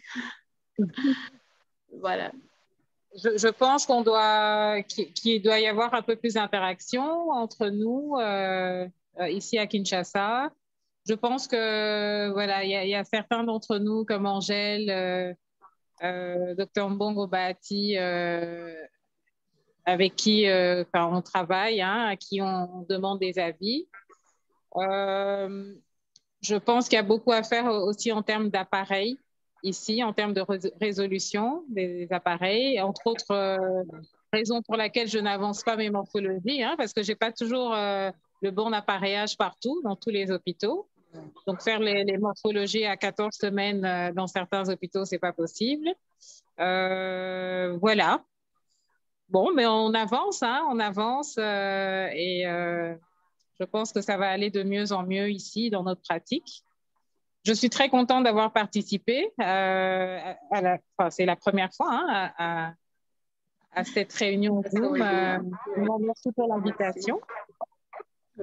Et voilà. Et heureusement qu'on chute parce qu'on vient de m'appeler pour me dire que ma patiente est à 7 cm. Merci. Elle a attendu. Merci alors et bon travail, Anna, et à la prochaine. Merci. Michel? Merci. Voilà. Merci, oui, Michel. Alors, tu veux dire quelque chose?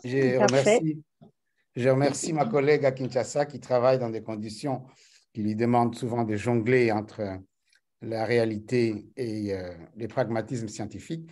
Par contre, je suis très navré qu'il n'y ait pas eu beaucoup de gynécologues obstétriciens à cette rencontre parce que nous faisons des échographies avec notre petit instinct d'accoucheur et en écoutant les radiologues, là, nous avons un pincement au cœur. On ne travaille pas très, très bien. Les radiologues nous rappellent qu'il faut être exhaustif, il faut faire attention à tout. J'ai la chance de travailler dans un centre où j'ai des radiologues. Et là, le professeur de McGill University m'a rappelé à ma célérité dans mon travail. Et j'aurais aimé que beaucoup de gynécologues obstétriciens qui font des échographies fassent régulièrement recours à ce genre d'exposés pour rester attentifs et ne pas passer à côté des malformations. Je vous remercie. Merci beaucoup. Lucia, tu peux nous dire quelque chose pour cette première intervention qui n'est pas la dernière au fait? Non, bravo, j'en suis gré. Alors, première chose, j'avais vu une dernière question. Est-ce qu'il y a une relation entre la fente labiale et le céphalocèle? Pas forcément. Je voulais juste assurer d'avoir répondu à toutes les questions dans le chat. Après ça, votre collègue, Dr Bila, effectivement, c'est un travail monumental, essayer de faire des échographies de telle importance qui ont besoin de résolution sans les équipements qui sont adéquats.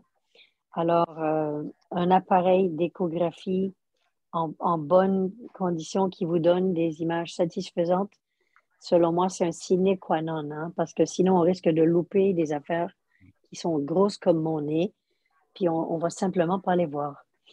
Et l'autre affaire, c'est au sujet de travail intégré dans les équipes. Je vous dirais que la meilleure chose qu'on a fait ici, c'est de commencer une équipe multidisciplinaire que les cas problématiques, c'est tout un powwow qui se passe. Hein. Il y a le spécialiste en MFM, il y a l'obstétricien qui fait les échographies, il y a moi qui fais les résonances fétales. Il y a le chirurgien, des fois, qui a à faire le traitement pour pathologie X. Puis il sait de quoi il a besoin absolument, puis de quoi il peut s'en passer pour faire un counseling à la patiente, à quoi s'attendre. Et le fait de collaborer ensemble, je trouve que tout le monde s'améliore. J'apprends de mes collègues obstétriciens à chaque fois, puis ils me disent la même chose que Dr. Michel. Alors, s'il y a moyen de faire, même si c'est juste une fois par 2 semaines ou une fois par mois, les cas farfelus, j'appelle ça, les cas difficiles, de se mettre en groupe et de rassembler le puzzle comme ça va déjà aider beaucoup, beaucoup à clarifier des tableaux cliniques qui sont des fois un peu pas difficiles à trouver c'est quoi la réponse. Alors, un travail intégré va faciliter de un, la tâche de celui qui pose le diagnostic et de deux, l'assurance de tout le monde que oui, on a affaire effectivement à telle affaire. Ça enlève, ça augmente le degré de confiance dans le diagnostic. Et oui, c'est certes, on est des humains, on n'est pas infaillible. Il va y avoir des instances où on aura probablement un petit peu surdiagnostiqué, mais si on a le choix entre ça et laisser non diagnostiquer quelque chose qui après ça devient beaucoup plus conséquent pour la patiente, on se sentirait très mal. Alors, je suis un petit peu plus dans le camp où c'est mieux de surinvestiguer un petit peu pour être sûr d'avoir couvert toutes nos bases. Ceci dit, c'était une très, très belle expérience pour moi ce soir de vous rencontrer et je suis contente d'avoir su vous assister et j'ai hâte à la prochaine fois, si Dieu le veut. Merci. Merci beaucoup, Lucia. Je vais faire un petit commentaire en disant, quand on entend ce que Lucia a dit, Michel, Anna Parla, on retient pour notre pratique, je dis ça, je le dis à l'auditoire, c'est pour comment faire et comment bien faire. Pour bien faire, il faut respecter les normes. Pour bien faire, il faut qu'on harmonise les pratiques. Et quand on va harmoniser les pratiques, il y aura moins d'erreurs, moins d'erreurs diagnostiques et moins d'erreurs aussi parce que les autres le font même dans le dépistage. On peut faire des erreurs diagnostiques, mais dans le dépistage, on doit harmoniser les pratiques pour bien faire. Et comme Michel l'a dit, il y a des items. Les items à respecter, les coupes à respecter, les coupes de cavités cardiaques, les coupes au niveau des membres, les coupes au niveau du pôle céphalique. Si on se met ensemble et qu'on crée ce réseau, nous allons bien faire les choses. Donc, j'en profite ici pour dire que le sujet tombait bien. On a raté Michel cette semaine parce que nous avons décalé d'une semaine les journées d'échographie fœtale de Kinshasa que nous organisons depuis presque 9 ans. Et là, j'annonce les 8e journées d'échographie de Kinshasa qui auront lieu le 15, le 16 et le 17. Donc, c'est déjà cette semaine, jeudi, vendredi et samedi. C'est vraiment un lieu où tous ceux qui veulent l'harmonisation des pratiques peuvent venir afin que nous échangions, afin que nous harmonisons cette façon de faire et que, comme Lucia vient de le dire, il faut une création de réseau pour que la pluridisciplinarité dans la prise en charge de nos gestantes et des nouveau-nés soit vraiment effective. Donc, elle aura lieu à la faculté de médecine de l'université, jeudi, vendredi et samedi pour la partie théorique avec la partie pratique sur gestantes à la fondation. Les amis de Kinshasa savent de quoi je parle. Donc, Dadi, je crois que je vais finir par là en remerciant sincèrement tous les intervenants. Et donc, je passe la parole à Dadi pour clôturer. Professeur Mata. Merci beaucoup à tous. Oui. Lucia, un grand merci. Je sais qu'il est 14 heures à Montréal. Vous devez être en pleine pratique. Nous donner 2 heures, c'est énorme. Et nous savons qu'il y a une autre journée, je crois que c'est le 30 janvier, où vous revenez pour l'abdomen aigu pédiatrique. Bon, on va élaborer sur le titre. En tout cas, un grand merci de tout cœur. On était jusqu'à 71 Je pense que certains ont quitté parce qu'il fait tard à Kinshasa. On est déjà à 22 heures. Merci à Dr. Mwimba et à Dr. Bila pour votre participation. En fait, c'était ça l'objectif, en fait, de garder, d'avoir les différents spécialistes débattre sur le même sujet. Et souvent, on s'efforce pour avoir quelqu'un de l'Amérique du Nord, quelqu'un de l'Europe et quelqu'un de Congo, afin que les juniors qui sont dans le forum comprennent que ces pratiques peuvent différer sans que les autres soient les uns soient moins que les autres. Donc, c'est par rapport aux institutions, par rapport à la culture, et que l'objectif final, c'est que la prise en charge de patients ne souffre de rien. Donc là, on va se séparer pour se revoir le lundi prochain pour un autre numéro, et vous aurez les affiches pour savoir les intervenants et les panélistes. Merci beaucoup à tous. À plus. À plus. Au revoir. Merci, au revoir.